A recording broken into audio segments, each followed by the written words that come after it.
Украина вступает в предвыборную гонку. Уже через несколько месяцев начнется президентская, а затем и парламентская кампания. Конфликт на Донбассе – один из вопросов, который политики не в первый раз будут использовать для привлечения голосов жителей Донецкой области в свою копилку. Сейчас постараюсь объяснить, как политические деятели разных лагерей видят завершение конфликта на востоке Украины, реинтеграцию неподконтрольных территорий и что думают люди, кто из политиков и партий за реинтеграцию, а кто против. Для начала необходимо вспомнить закон о реинтеграции Донбасса. Он был принят в январе этого года 280 голосами при 226 необходимых. Закон определил дату начала оккупации и признал Россию страной-агрессором. Закон поддержали все фракции, кроме оппозиционного блока и Відродження. О реинтеграции Донбасса у украинских политических партий нет единой позиции. Мнения не сходятся даже о ситуации в регионе. Так, оппозиционный блок и «Наш край» характеризуют вооруженный конфликт как агрессию с элементами гражданской войны. Блок Петра Порошенка, Громадянська позиція, Демальянс, Нацкорпус, Самопомощь, Свобода и Сила людей считают конфликт вооруженной агрессией России. Народный фронт настаивает на термине «оккупация Донбасса».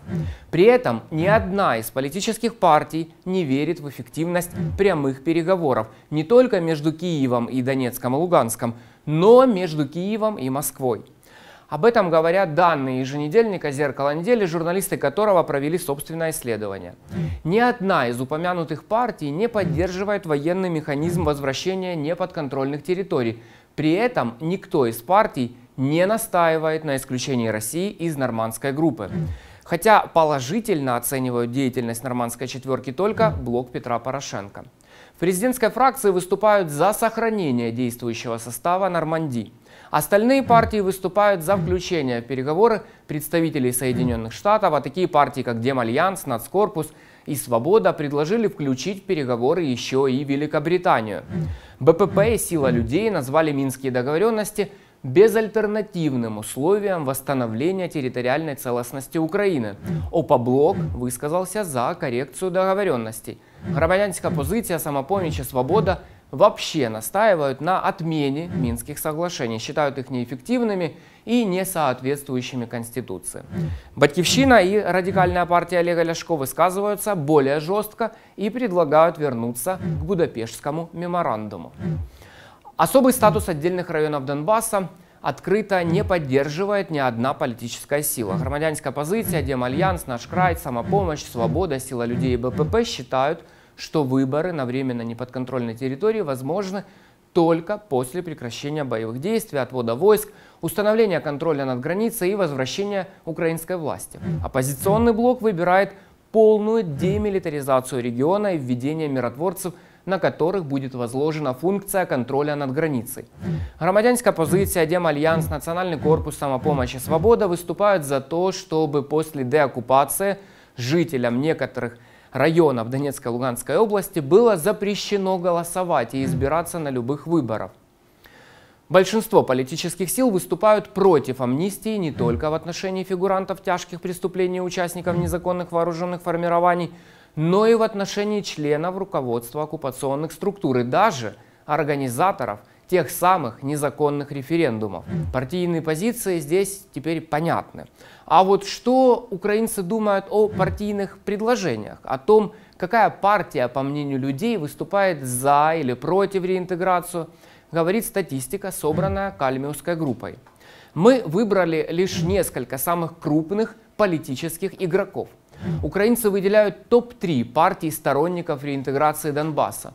Половина населения страны считает, что блок Петра Порошенка «Солидарность» поддерживает реинтеграцию Донбасса. Подобное мнение и у радикальной партии Олега Ляшко. Его называют реинтегратором 41% украинцев. В список также включают Батьківщина, а оппозиционный блок как реинтегратор лидирует лишь среди жителей самого Донбасса, то есть Луганско-Донецкой области. 47% опрошенных в этих двух областях назвали его таковым, то есть реинтегратором. Более половины населения по всей стране, а также половина жителей Донбасса, 59%, считают, что Петр Порошенко как президент поддерживает реинтеграцию Донбасса. Премьер-министр Владимир Гройсман также аналогично воспринимается по всей Украине, в том числе и на Донбассе. Здесь 52% жителей считают его реинтегратором.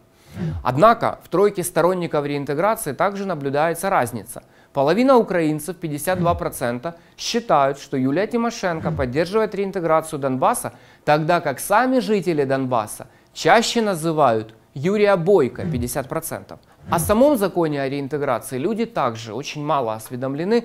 Более половины населения слышали о таком законе, тогда как лишь 18% имеют о нем достаточно информации.